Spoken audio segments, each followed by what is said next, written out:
अगर आप भी सीखना चाहते हैं कि ऐसी दुआएं जिनसे नस्लें बदल जाएं वो कैसी मांगनी है, तो फिर आपको हज़रत इब्राहीम अलैहिस्सलाम की दुआओं पर नज़र डालनी चाहिए। अस्सलाम वालेकुम। आइए जानते हैं सूरह इब्राहीम हमसे क्या कहती है। सूरह इब्राहीम कुरान की 14th सूरह है। ये इसका जो नाम है वो हज़रत इब्राहीम अलैहिस्सलाम के नाम पर है और ये एक मक्की सूरह है और इसका जो रेवलेशन ऑर्डर है वो है 72। 13वें जुज़ में 13वें पारे में ये सूरत आती है और इसके जो टॉपिक्स हमने शॉर्टलिस्ट किए हैं वो हैं, उनमें सबसे पहले तौहीद का जिक्र आता है, फिर रिसालत का जिक्र आता है, फिर क़यामत वाले दिन का जिक्र आता है और फिर कुछ ज़रूरी बातें हैं और मिसालें हैं और फिर आखिर में इब्राहीम अलैहिस्सलाम की दुआ। तो सबसे पहले तौहीद।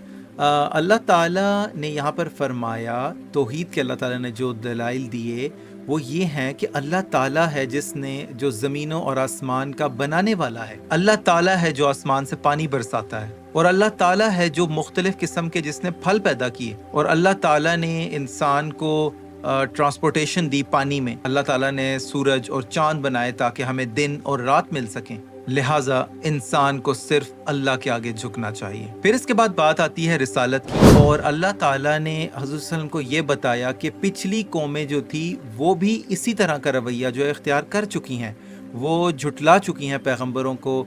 वो अल्लाह ताला और हर जो रसूल अल्लाह ताला भेजता है किसी भी कौम पर वो उनकी ज़बान बोलता है और जो पिछली कौमें थी उन्होंने अल्लाह ताला के होने पर शक किया, अल्लाह ताला की एग्जिस्टेंस पर शक किया और अल्लाह ताला ने इन सब इल्ज़ामात को झूठा साबित कर दिया। फिर इसके बाद जिक्र आता है क़यामत वाले दिन और क़यामत वाले दिन जब फैसला हो जाएगा जन्नत का और जहन्नुम का, तो उस दिन एक इंटरेस्टिंग चीज़ ये है कि शैतान एक तकरीर करेगा, एक स्पीच करेगा और वो कहेगा कि एक वादा तुम लोगों से अल्लाह ने किया था जो कि सच्चा था और एक वादा मैंने किया था जो कि झूठा था। और वो ये कहेगा कि मेरे पास दावत का इख्तियार था, जो तुम लोगों ने गलत काम किए थे वो अपनी मर्जी से किए थे, तो लिहाजा आज अपनी तबाही के जिम्मेदार तुम खुद हो।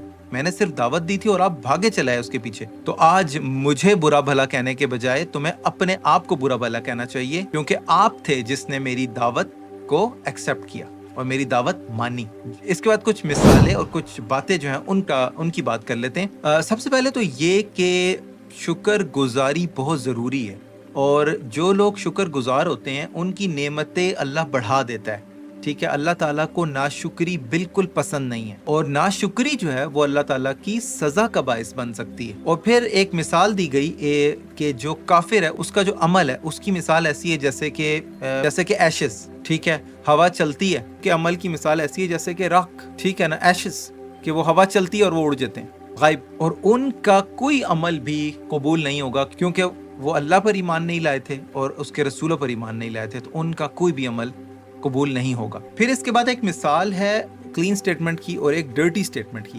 क्लीन स्टेटमेंट जो है वो इशारा किया जा रहा है तौहीद की तरफ। वो ऐसी है कि एक ऐसे दरख्त की मिसाल है कि जिसकी जड़ें ज़मीन में हैं और उसकी जो शाखें हैं, उसकी जो ब्रांचेज हैं वो आसमान में हैं, ठीक है। और जो शिर्क है वो उसकी मिसाल दी गई है कि एक ऐसा दरख्त जिसकी कोई जड़ें ही नहीं है और हल्की सी हवा भी जो है वो उसको गिरा देगी, ज़मीन पर गिरा मारेगी। फिर हम बात करते हैं उन बिलीवर्स की जो कि स्टेडफास्ट हैं, जो कि कायम रहते हैं। अल्लाह ताला मदद करता है ऐसे मोमिनों की इस दुनिया में, कब्र में और आखिरत में। और अल्लाह ताला जो है वो बाखबर है, जो जालिम लोग जो अमल करते हैं अल्लाह ताला उससे बड़ी अच्छी तरह बाखबर है। फिर आखिर में बात करते हैं इब्राहीम अलैहिस्सलाम की दुआ की। तो क्या दुआएं मांगी उन्होंने? इब्राहीम अलैहिस्सलाम ने दुआ मांगी मक्का में अमन की, जो कि कबूल हुई। इब्राहीम अलैहिस्सलाम ने दुआ मांगी प्रोटेक्शन की, बुतों की पूजा करने से वो बच जाएं। और इब्राहीम अलैहिस्सलाम ने दुआ मांगी इस्तिकामत की, कि वो इस्लाम पर, अल्लाह ताला उनको इस्लाम पर इस्तिकामत अता फरमाए। और उन्होंने दुआ मांगी कि जो दिलों को बदल दे, दिलों का रुख अल्लाह ताला के घर की तरफ मोड़ दे। और उन्होंने दुआ मांगी रिस्क के लिए, रिस्क की उन लोगों के लिए जो अल्लाह की तरफ रुजू कर रहे हैं। और उन्होंने दुआ मांगी कि अल्लाह ताला उनको शुक्रगुजार बनाए अपनी नेमतों का, और दुआ मांगी कि वो अल्लाह ताला उनको शुक्रगुजार बनाए औलाद का, इस ओल्ड एज में अल्लाह ताला ने उनको दिए। और फिर उन्होंने अपने लिए और अपने घर वालों के लिए दुआ मांगी कि अल्लाह ताला उनको इस्तिकामत दे इस्लाम पर। और फिर उन्होंने अपनी दुआ की कबूलियत के लिए दुआ मांगी और उन्होंने सब की मग़फ़िरत के लिए दुआ मांगी। मिलते हैं इंशाअल्लाह अगले एपिसोड में अगली सूरत के साथ।